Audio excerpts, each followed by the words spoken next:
can't hit.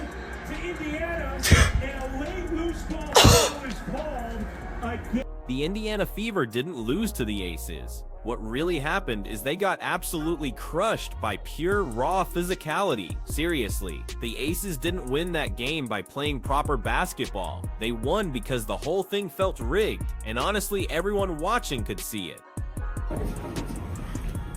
Stepped after a season like that and a game like that, what did you feel was important to say to your team right after it ended? Just how proud I am of them. You know, they have been an absolute joy to coach. It's an incredible group of women. Look, you could say the refs, the commissioner, even some of the players were all in on it, twisting the story in their favor by the third quarter. If you felt like the Fever didn't actually lose but were cheated out of a win, then you're not alone. But here's the part that really hit hard. Coach Stephanie White completely broke down in one of the most emotional post-game interviews we've ever seen. And trust me, her words, they absolutely tore the Aces' performance apart. Can't beat the whistle. You just can't beat the whistle. Not even the Mick Talks Hoops Kurtz can beat the whistle, unfortunately. Unfortunately, you can't beat the whistle. What a performance! What a season!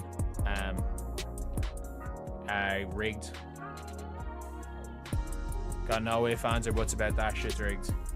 Now imagine a team so incredibly tough, so unbreakable, that they literally fought their way into the semifinals even though they were missing 6 of their key players, including their absolute engine, Caitlin Clark.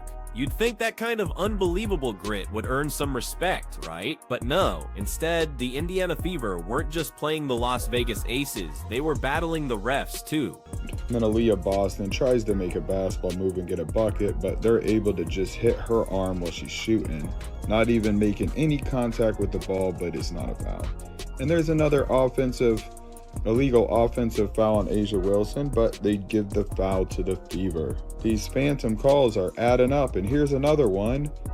Oh, a flop. Aaliyah Boston obviously can't move this game. That's how she got fouled out. 25 fouls against one single team in a do-or-die single elimination game. Are you kidding me? That's not basketball. That's just a gift-wrapped buffet of free throws for the Aces.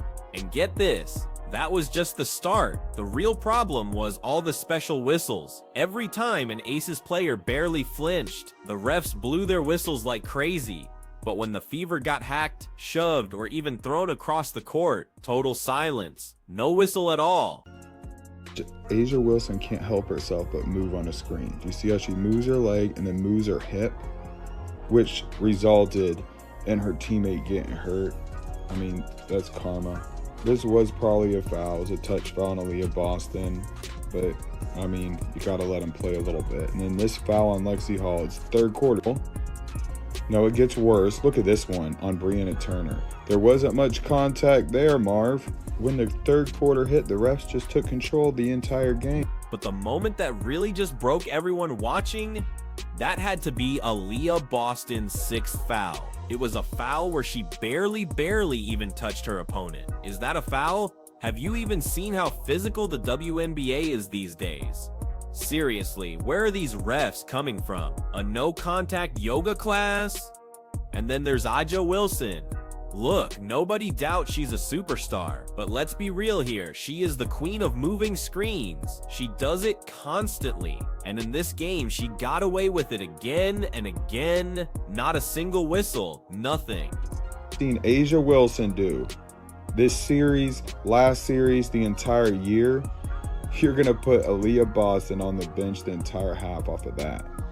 And then watch this, she double dribbles, picks the ball up with 2 hands and dribbles again just to pass it. The WNBA officiating is wild. Rigged game. That's the only way to even begin to describe it. Because just look at the replay. Aaliyah Boston gets whistled for her 5th foul on a so-called moving screen. But if you actually watch it back, she was set, completely solid, no movement at all. Meanwhile, just a few minutes later, Asia Wilson commits a completely clear moving screen on Lexi Hull, and the ref swallowed the whistle. Then they called this a foul. Lloyd runs into Timpson, which runs into Smith. How is that a foul? It's bullcrap. But this pissed me off more than anything, the way she's cheering about it. Look at, she almost breaks her arm. It's disgusting. Then Natasha Howard gets hit in the face. If it was Asia Wilson, they would review it and upgrade it to a technical foul. Then Kelsey Mitchell drives and gets hit twice. Look at 1, 2. Do you think they call a foul? When it's Asia Wilson, they call a foul on the wind. These weren't... A fan summed it up perfectly, saying there was a special whistle for the Aces tonight. Boston got called for her 5th foul on a moving screen, and she was clearly set. Then Asia Wilson, with just a few minutes left in the game, commits a moving screen on Lexi and gets no call. What a terrible job by the refs. But here's where it gets absolutely laughable. If Boston's small brush of contact is a foul, then what do you call this? Jewel Lloyd shoving Lexi Hull to the floor with no foul, or Young barreling through a defender, and they just say play on, or Natasha Howard getting smacked across the face. Not even a common foul, forget a flagrant. Yeah, I mean, that's what Steph said in the huddle. Like, we're built for this moment. When Kelsey went down, and then we're challenging the call on AD.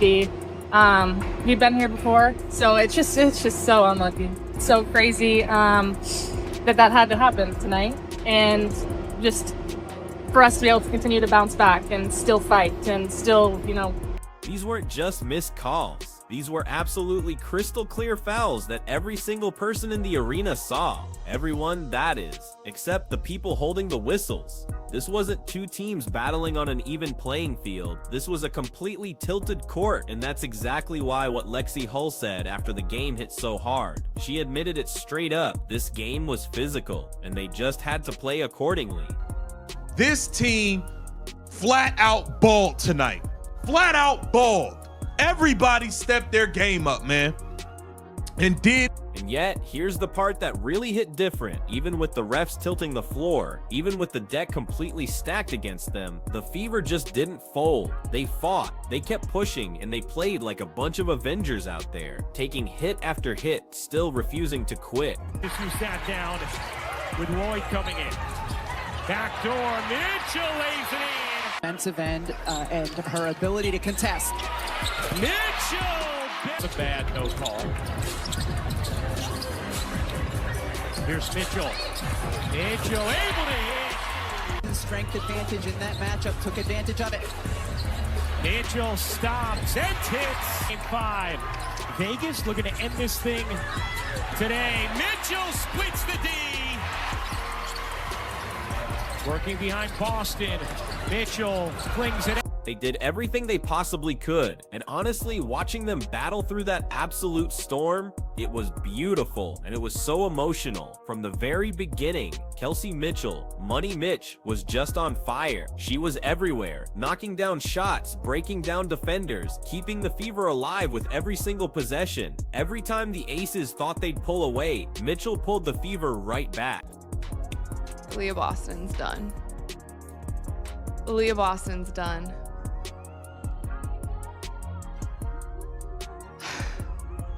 Stephanie said this game is rigged. I mean, yeah, this is crazy. This review is going to be a long time though, because they know the game is low-key kind of riding on this.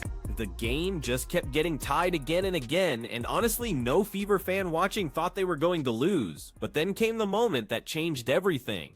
Mitchell went down with an injury so severe that a stretcher had to be called out. The entire arena went quiet. It felt like all the air got sucked out. It was one of those heartbreaking scenes you never want to see in sports, where the toughest warriors suddenly can't even stand on their own. It was emotional, it was raw, and you could feel every single Fever fan's heartbreak right there.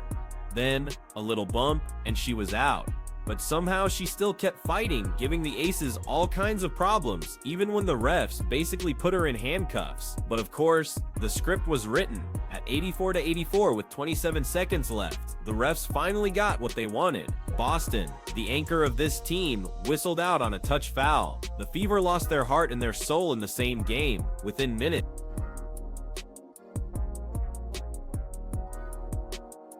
Great, and she will drive this, and that's been true so far. Thank you, Hal.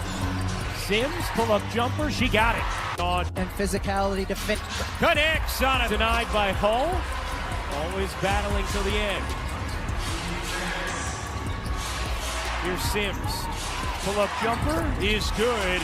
Everyone thought it was just over. Everyone was asking, who's left? Who's going to step up now? And that's exactly when it happened. Out of nowhere, Odyssey Sims, a player who wasn't even on this roster at the start of the season, signed only on a hardship contract, stepped up, and here she was, scoring 27 points, dragging the Fever into overtime almost single-handedly. She just flat out refused to let the Aces close the door. Means to just put one foot in front of the other, to persevere, to welcome people into the fold, to not give in to circumstance, to lead with grace and dignity, to sacrifice for a greater good and a common good. And that's the thing about this team. Even when the refs clearly had other plans, the Fever just kept showing up, one player after another. They fought with sacrifice, with courage, with pure fire.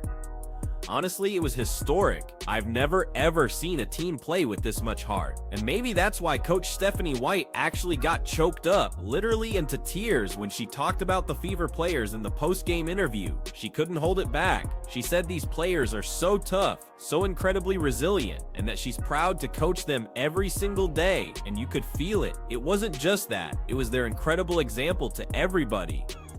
Injuries defeat us, not the Aces, not Asia Wilson. We lost due to injuries.